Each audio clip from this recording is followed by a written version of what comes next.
स्वागत दोस्तों आपका अपने चैनल के सामने मुद्दे पर चलेंगे। सबसे पहले सबसे बड़ी खबर को बताएंगे दोस्तों। बिहार विधानसभा चुनाव को लेकर इस वक्त की सबसे बड़ी खबर सामने आ रही है, जहां पर नीतीश कुमार और नरेंद्र मोदी के तमाम तरीके के जंगल राज के दावे पूरी तरीके से ध्वस्त हो चुके हैं। दोस्तों बताएंगे राष्ट्रीय जनता दल के नेता लालू यादव के करीबी की दिन दहाड़े की गई हत्या के मामले को लेकर बिहार की राजनीति में जबरदस्त पारा चढ़ गया है दोस्तों, और मोदी नीतीश के पास नहीं है कोई जवाब। बताएंगे क्या है पूरा मामला दोस्तों, और किस तरीके से आरजेडी और जनसुराज दोनों को कमजोर करने की कोशिश की गई है दोस्तों। डिटेल में जानकारी अब तक पहुंचाएंगे, लेकिन उससे पहले अगर आप भी मानते हैं कि आज की स्थिति में बिहार के अंदर सबसे ज्यादा जंगल राज मोदी और नीतीश के नेतृत्व में चल रहा है, तो इस वीडियो को लाइक करके लाल बटन दबाकर चैनल को सब्सक्राइब करके बेल आइकन दबाकर कमेंट बॉक्स में अपनी राय जरूर लिख कर बताएगा दोस्तों। अगर आप भी मानते हैं कि बिहार का शासन जब बिहार का व्यक्ति चलाएगा तभी बिहार में जंगल राज से बिहार को मुक्ति मिलेगी और राक्षस राज खत्म होगा, तो इस वीडियो को लाइक करके लाल बटन दबाकर चैनल को सब्सक्राइब करके बेल आइकन दबाकर कमेंट बॉक्स में अगर आप भी मानते हैं कि बिहार को बाहरी नहीं बल्कि बिहारी चलाएगा तो अपनी राय जरूर लिखकर बताएगा दोस्तों। चलते हैं सबसे पहले सबसे बड़ी ब्रेकिंग न्यूज अपडेट की तरफ, जहां पर बिहार की राजनीति में एक बड़ा उलटफेर हो गया है दोस्तों। आपको बता दें कि खुलकर अब भारतीय जनता पार्टी और नीतीश कुमार शासन के दौरान चल रही गुंडागर्दी, जंगल राज, राक्षस राज सबके सामने खुलकर सामने आ गया है। बिहार विधानसभा चुनाव 2025 के मोकामा में यानी जेल काट कर आए अपराधी अनंत सिंह जो जनता दल यूनाइटेड के टिकट पर चुनाव लड़ रहा है दोस्तों, और नीतीश कुमार की पार्टी ने टिकट देकर अपराधी को विधायक बनाने का एक बार फिर से फैसला लिया है दोस्तों। उसके क्षेत्र से यह बड़ी अपडेट सामने आ रही है। जनसुराज पार्टी ने पीयूष प्रियदर्शी को मैदान में उतारा है दोस्तों, जबकि आरजेडी की ओर से वीना देवी यानी सूरज भान की पत्नी चुनावी मैदान में उतरी हुई है। ऐसे में इस सीट पर अनंत सिंह बुरी तरीके से फंसा हुआ है दोस्तों, और इस बार बुरी तरीके से चुनाव हार सकता है। यही बड़ा कारण है कि खुलेआम गुंडागर्दी के कई मामले सामने आते रहते हैं। ऐसे में अब जो अपडेट सामने आई है उसके अनुसार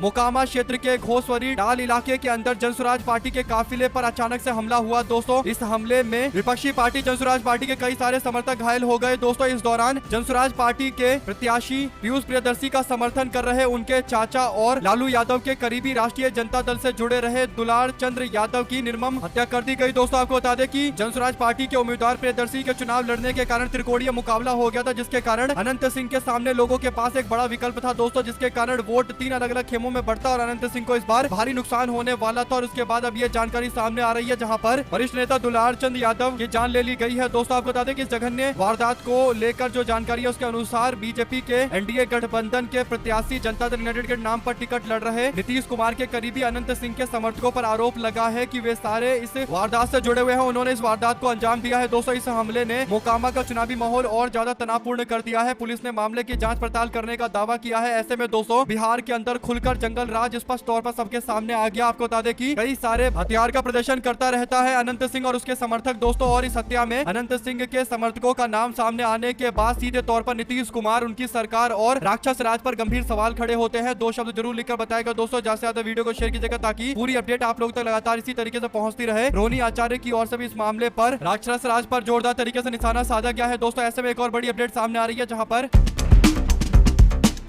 आज सुबह सुबह जब प्रचार करने के लिए अनंत सिंह अपने क्षेत्र में पहुंचे थे दोस्तों, तो जनता ने उनसे सवाल पूछ लिया, जिस सवाल पर बौखला गए अनंत सिंह और मुंह चुराकर भाग गए दोस्तों। इससे पता चलता है कि अनंत सिंह का चुनाव पूरी तरीके से फंस चुका है। नीतीश कुमार के समर्थक बुरी तरीके से फंस चुके हैं। 2 शब्द जरूर लिखकर बताएगा दोस्तों, अगर आप भी मानते हैं कि ये राक्षस राज की वानगी है और मोदी शाह के तमाम भाषण के बावजूद इस बार बिहार के अंदर लोगों का मूड बीजेपी के बार बार भाषणबाजी और लगातार फैल रही राक्षस राज से काफी ज्यादा खराब है दोस्तों, इसीलिए लोग बीजेपी के खिलाफ मोर्चा खोल रहे हैं। 2 शब्द जरूर लिखकर बताएगा, ज्यादा से ज्यादा वीडियो को शेयर कीजिएगा। चलते हैं एक और बड़ी अपडेट की तरफ, जहां पर बिहार चुनाव के बीच भारतीय जनता पार्टी के पूर्व जिला अध्यक्ष उपेंद्र कुमार कुशवाहा पार्टी से 6 वर्षों के लिए निष्कासित कर दिए गए हैं दोस्तों। उपेंद्र पार्टी से बगावत करके एनडीए गठबंधन के प्रत्याशी के खिलाफ उजियारपुर से चुनाव लड़ रहे हैं। प्रदेश नेतृत्व के द्वारा ये कार्रवाई की गई है। बीजेपी से पहले जनता दल यूनाइटेड, जीतन राम मांझी और आरजेडी ने अपने कई नेताओं को बाहर का रास्ता दिखाया है दोस्तों। बिहार विधानसभा चुनाव 2025 के घमासान के बीच में नेता प्रतिपक्ष तेजस्वी यादव और विपक्ष के लोगों का समर्थन करते हुए कई सारे नेता बीजेपी को टाटा अलविदा बाय बाय बोल रहे हैं, और जो लोग बाय बाय नहीं बोल रहे वो लोग इंडिया गठबंधन के समर्थन में प्रचार कर रहे हैं, जिसके कारण बीजेपी और नीतीश कुमार को नुकसान हो रहा है और उनको पार्टी से बाहर का रास्ता दिखाना पड़ रहा है इन नेताओं को। लेकिन इन्होंने ठान रखी है कि इस बार बीजेपी और एनडीए गठबंधन को सत्ता से बाहर ही करना है। 2 शब्द जरूर लिखकर बताएगा दोस्तों। चलते हैं एक और बड़ी अपडेट की तरफ, जहां पर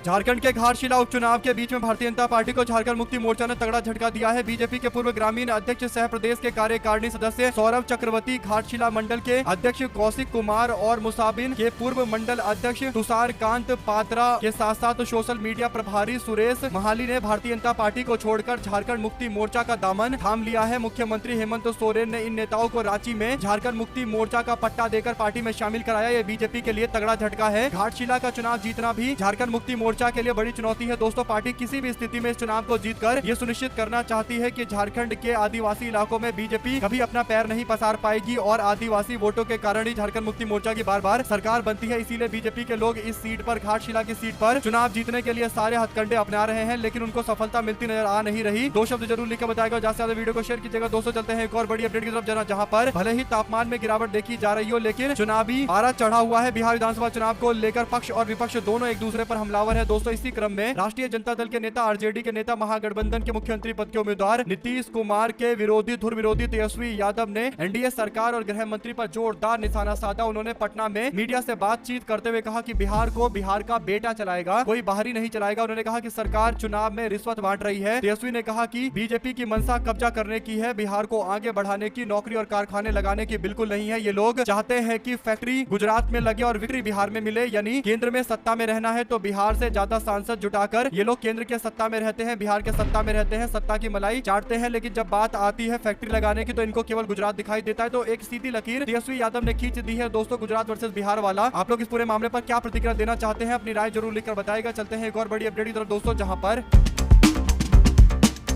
दरभंगा के अंदर 2 जनसभा होती है दोस्तों। पहली जनसभा में गोरा बोराम विधानसभा क्षेत्र में प्रचार करने के लिए संतोष सहनी का समर्थन करने के लिए पहुंचते हैं, यानी वीआईपी पार्टी के नेता संतोष सहनी यहां से चुनाव लड़ रहे हैं, जो मुकेश सहनी के भाई है दोस्तों। और इस सीट पर इंडिया गठबंधन के 2 उम्मीदवार सामने आ गए थे। एक वीआईपी पार्टी का उम्मीदवार मैदान में उतरे थे दोस्तों, संतोष सहनी, और दूसरे अफजल अली भी मैदान में उतरे थे। ऐसे में अफजल अली ने समर्थन दिया है मुकेश सहनी के भाई को, और एक केवल महागठबंधन का उम्मीदवार यहाँ पर है और वो है वीआईपी पार्टी के संतोष सहनी दोस्तों। तेजस्वी यादव ने भी साफ तौर पर अफजल अली का समर्थन करते हुए कहा कि वो हमारे साथ है और हमारे उम्मीदवार को जिताकर भेजेंगे। इसके बाद मुकेश सहनी ने भी बड़ा वादा करते हुए कह दिया कि अफजल अली हमारे यहाँ के स्थानीय उम्मीदवार को समर्थन दे, यानी वीआईपी पार्टी के नेता संतोष सहनी को चुनाव जितवाए, समर्थन करे। हम लोग चुनाव जीतते ही, सरकार बनाते ही अफजल को जरूर एमएलसी का पोस्ट देंगे, यानी उनको भी विधायक बनाया जाएगा, एमएलसी बनाया जाएगा, यानी मेंबर ऑफ लेजिस्लेटिव काउंसिल बनाया जाएगा। आप लोग इस पूरे मामले पर क्या राय देना चाहते हैं दोस्तों, लिखकर जरूर बताएगा। अगर आप भी मानते हैं कि बिहार के अंदर जिस तरीके के समीकरण बन रहे हैं और इंडिया गठबंधन एकजुट है, कहीं ना कहीं गोदी मीडिया वाले तमाम कोशिश के बावजूद फेल हो गए, जो चाह रहे थे कि इंडिया गठबंधन के अंदर फूट डाली जाए, लेकिन इंडिया गठबंधन को पता था कि कैसे चलना है आगे, और गोदी मीडिया के सारे भ्रम तोड़ दिए गए दोस्तों। 2 शब्द जरूर लिखकर बताइएगा। चलते हैं एक और बिग न्यूज अपडेट की तरफ, जहां पर